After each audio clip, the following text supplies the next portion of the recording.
Os registros das candidaturas já foram feitos. Agora o Tribunal Superior Eleitoral tem um prazo aí para analisar essas candidaturas, ver se está tudo legalmente feito. Mas a campanha eleitoral já começou e as regras mudaram um pouquinho.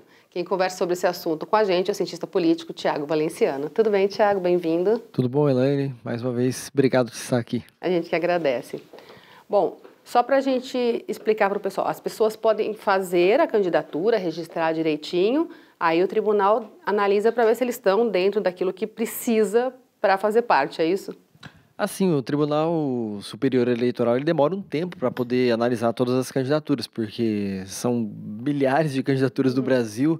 Aqui no Paraná a gente tem aproximadamente 2.000 candidatos, então quer dizer, muita gente para você poder analisar todos os processos. Cada processinho tem um site chamado DivulgaCand 2018, qualquer pessoa pode digitar isso no Google que vai encontrar ele lá, e lá tem cada candidatura tem um processinho lá, colocando as certidões, quando o candidato é candidato ao governo do estado ou à presidência da república, tem a proposta de governo, que é o item obrigatório. Então, assim, o eleitor pode acompanhar isso abertamente, ele consegue ver as certidões, os dados do político, se ele já foi condenado ou não, se tem a certidão explicativa lá, dizendo quais são os crimes que ele possivelmente cometeu ou os processos que ele está sendo acusado. Então tem toda a explicação disponível lá e é uma oportunidade para o eleitor também fiscalizar nesse momento. Aliás, super importante essa pesquisa, né? Porque justamente para saber para onde você está mandando o seu voto. Certamente, a gente às vezes fica um pouco preocupado, né? Vai tentar fazer pesquisa com outras pessoas, mas o instrumento da Justiça Eleitoral está aí à disposição. É só entrar lá no DivulgaCand que a gente consegue ver todas as certidões de todos os políticos, os dados, dados pessoais, data de aniversário, ocupação, filiação, enfim, você vê tudo lá, é totalmente transparente. Agora, uma coisa que meio que voltou é o comício, mas não pode ser showmício, é isso? Não pode ter shows de artistas? Exatamente. Algumas eleições já a Justiça Eleitoral proibiu esses showmícios, porque acreditava-se que a pessoa ia para assistir o artista, mas não, de fato, ver o político com as suas propostas ali. Isso também encarecia muito as campanhas, até os próprios políticos deixaram um pouco de lado, porque toda vez que você vai montar uma estrutura na praça, você tem que ter palco, som, iluminação, pagar a banda, tal. Então isso também foi um dos motivos que os próprios políticos quiseram tirar, né? Foi um benefício para os dois lados. Então os showmícios estão proibidos, né? Algumas outras coisas também estão proibidas nessa eleição, como por exemplo, utilizar de robô para poder ficar fazendo comentários, aqueles perfis fakes da internet, tudo isso em relação à internet está proibido, porém a gente tem a novidade de estar permitido as vaquinhas virtuais. O candidato pode fazer lá uma vaquinha para pedir dinheiro para sua campanha até o final da eleição, desde que essas contas sejam prestadas. E ele também pode, da mesma forma, impulsionar os seus conteúdos nas redes sociais dele. Então ele pode fazer um pagamento para o Facebook, para o Instagram, para o YouTube, para o Twitter, enfim, para todas as redes sociais disponíveis, para ele poder ser mais visualizado nesse período.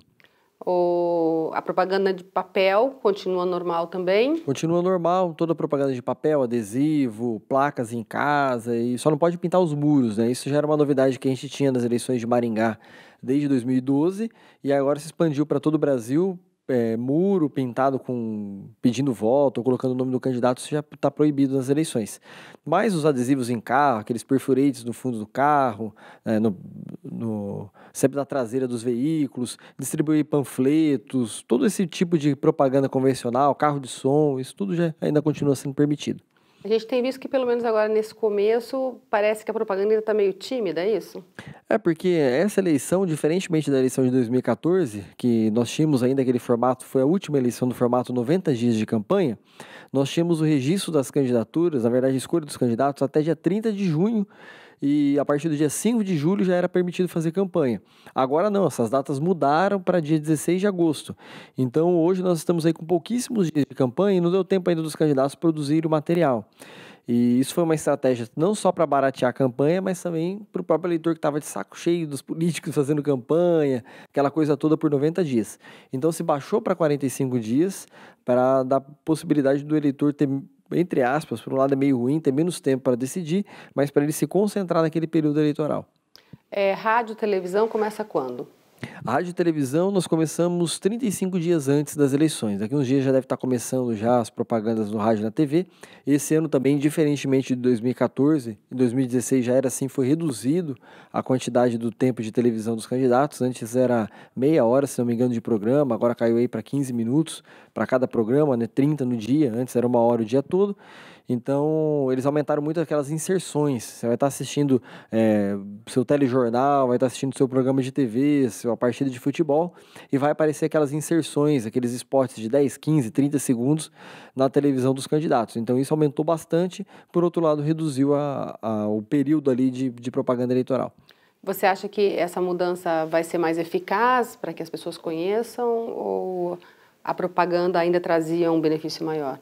Aquela mais concentrada. Olha, aquela mais concentrada era bom por um lado para quem gostava de assistir. No meu caso, eu adorava lá ficar assistindo, mas é bom porque assim, a experiência que a gente teve em 2016 mostrou que o eleitor ficou indiferente em relação a isso. Quer dizer, ele continuou votando, continuou escolhendo seus candidatos, continua escolhendo seus políticos. Vamos ver agora em 2018, que é uma eleição que o sentimento está um pouco mais aflorado, que as disputas estão um pouco mais tensas, pensando do ponto de vista político, para ver se de fato isso vai influenciar em alguma coisa.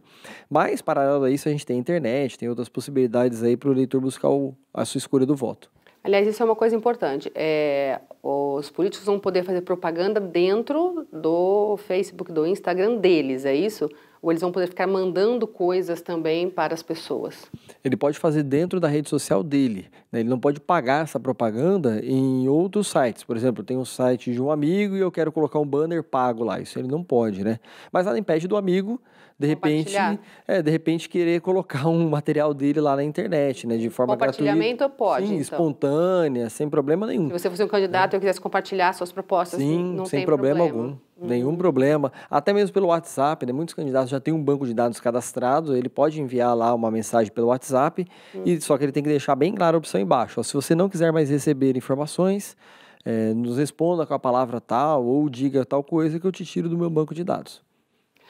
Eu percebi que tem alguns políticos que começaram a adicionar pessoas. Isso é uma estratégia também. Ah, sim, esse período eleitoral aí, todos aqueles que estavam dentro da toca acabaram aparecendo, né? Eu sempre digo que o eleitor reclama muito, o político só aparece de 4 em 4 anos, né? Mas ele esteve disponível os outros 3 anos para que você também procurasse ele. E se ele não aparecer essa hora, ele também não vai aparecer mais. É a hora que ele precisa aparecer. Porém, a gente começou a sentir muito isso, principalmente no Instagram, que é uma mídia social nova, que é uma mídia social, assim, nova politicamente falando, Sim. né? É uma mídia social que os políticos estão querendo se envolver um pouco mais, muita gente querendo te adicionar, querendo te seguir, curtindo suas postagens. Esse ano isso deve acontecer bastante. E também a gente começou a ver aqueles políticos que começaram a aparecer com conteúdos mais pessoais. Quer dizer, nunca trabalharam isso na rede, agora aparecem lá de repente com a família, fazendo alguma coisa em casa. Então isso também é uma novidade nesse período. Bom, na rede social, não gostou, bloqueia, tá tudo certo. E nas outras formas, se alguém quiser denunciar, o que tem que fazer? Olha, a Justiça Eleitoral lançou um aplicativo esse ano chamado Pardal. Se você procurar lá na Apple Store ou na Google Play, você vai encontrar lá um aplicativo chamado Pardal Eleições 2018.